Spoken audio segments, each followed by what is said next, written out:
Ang mga kriminal na ito ay madali lang nahuli ng mga pulis dahil na rin sa kanilang sariling kagagawan. Alamin natin kung paano. Advance mag-isip. Noong 2010, binalak ni Albert Bailey at isang kasamahang binata na hold upin ng isang bangko sa Fairfield, Connecticut.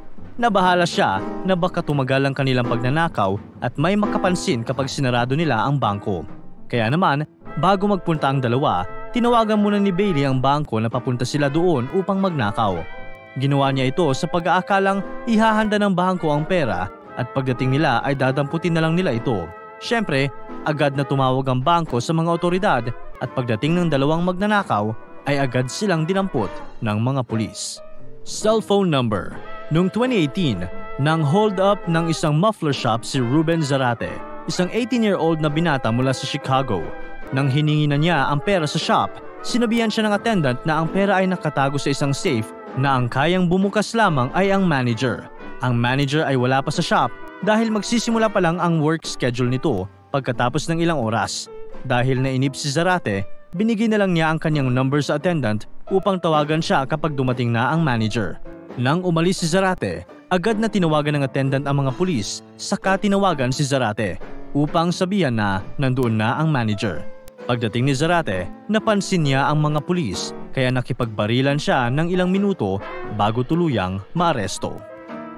Walang kasing malas. Nang sinubukang pumasok ni Darren Kimpton sa isang bahay upang magnakaw, nasugatan siya kaya hindi na niya ito itinuloy. Umuwi na lang muna siya upang gamutin ang sugat. Ang hindi niya alam, pumatak pala ang kanyang dugo sa lugar kaya madali lang siyang makilala ng mga pulis gamit ang kanyang blood sample.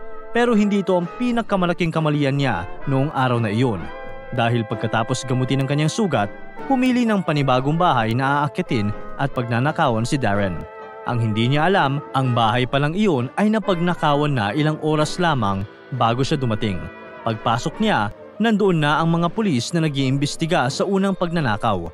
Di nagtagal ay nalaman din ng mga pulis na sinubukan niyang magnakaw sa isa pang bahay nang itest nila ang kanyang dugo. Nakasabit lang. Umaga nang inakyat ng isang lalaki ang isang bahay sa England. Napili niyang dumaan sa isang maliit na butas sa bintana. Pero noong napasok na ang kanyang buong katawan, naipit sa window frame ang kanyang pantalon. Hindi niya ito maalis, kaya ngayon ay nakasabit na lang siya malapit sa bintana. Sinubukan niyang basagin ang bintana gamit ang kanyang dalang martilyo pero hindi niya maabot ang parteng nakaipit sa kanyang pantalon. Di nagtagal ay dumami na rin ang mga tao sa paligid upang tawanan at bantayan ang nakasabit na kriminal. Sinubukan niyang kumbinsihin sila na pumasok siya upang pigilan ng isa pang magnanakaw pero walang naniwala sa kanya. Nakasabit lang siya sa bintana hanggang sa dumating ang mga pulis. Walang alam sa batas. Umaga iyon nang subukang akyatin at nakawan ni James Blankenship ang bahay ng kanyang sariling ina. May nangyari sa loob na tila nakatakot sa kanya kaya agad silang nagtago sa ilalim ng bahay. Para kay James, kahit makita man siya ay hindi naman siya pwedeng hulihin dahil sinubukan niyang magnakaw sa umaga.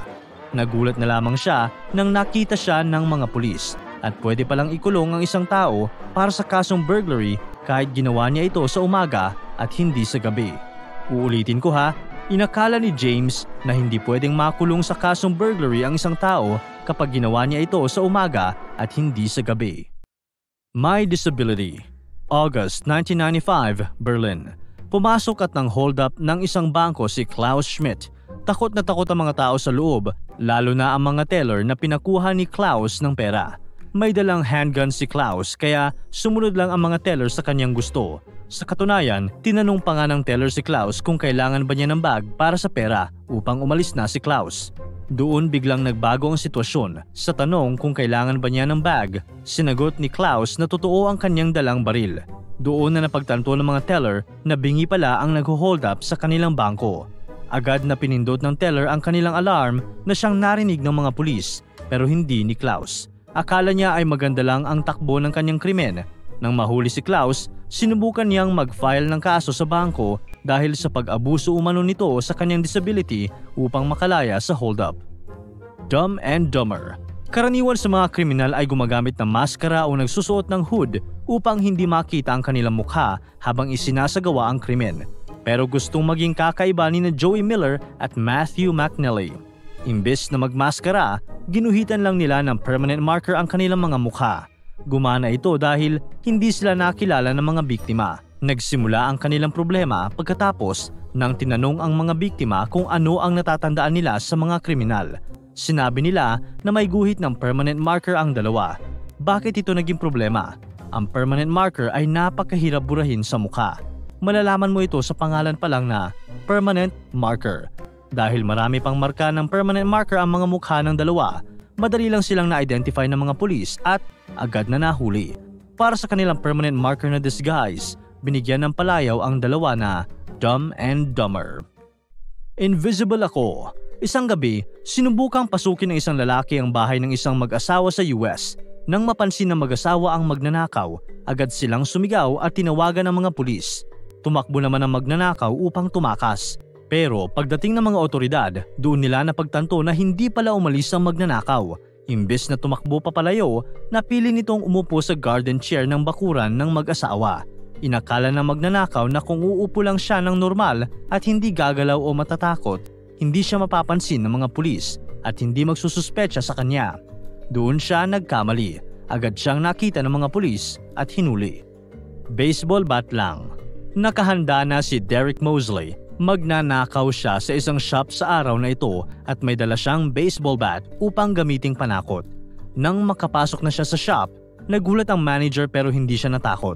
Agad lang kumuha ng baril ang manager at ngayon ay si Derek naman ang nasa alanganin. Wala siyang magawa kundi manatili sa shop habang paparating ang mga pulis. Naitanong na lang ni Derek kung saan siya nagkamali. Di nagtagal, naisip din niya na dapat ay hindi baseball bat ang ginamit niyang panakot, lalo na at ang shop na hinold up niya ay isang kilalang gun store.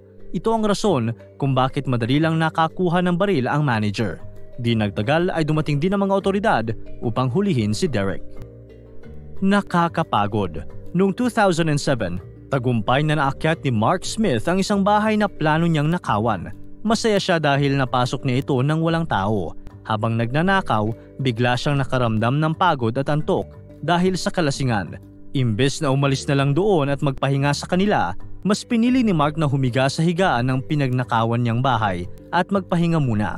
Sa sobrang sarap ng tulog ni Mark, ang mga pulis na ang gumising sa kanya at nakulong siya ng 18 months.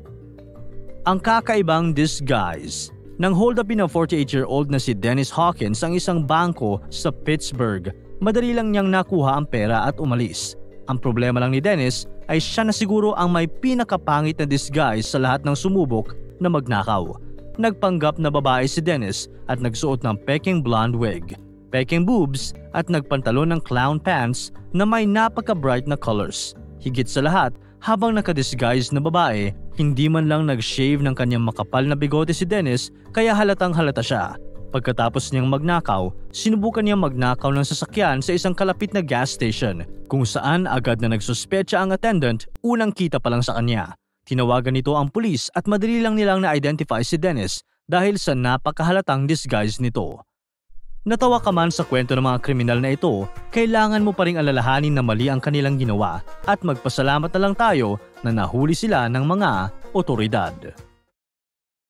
Para tuloy-tuloy ang saya at kwentuhan, huwag kalimutan mag-subscribe sa Bubbly YouTube channel at pindutin ang notification bell.